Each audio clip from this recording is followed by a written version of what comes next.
নাথ চন্দ্র কুমার প্রসাদ প্রসন্ন, এরকম কোনো শব্দ কি আপনার বা আপনার পরিচিত কারোর নামে আছে?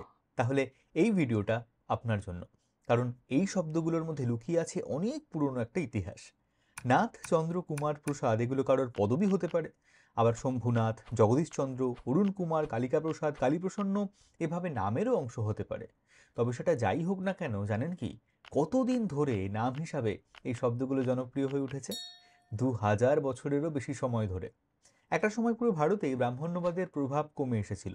তখন ব্যাপকভাবে ছড়িয়ে পড়েছিল বৌদ্ধ ও জৈন ধর্ম।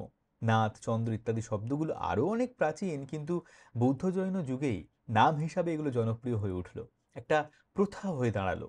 তারপর কালের নিয়মে একদিন বৌদ্ধ জৈন ধর্মের প্রভাব ফিকে হয়ে গেল ঠিকই, কিন্তু পুরুষানুক্রমে নামকরণের রীতিটা রয়ে গেল।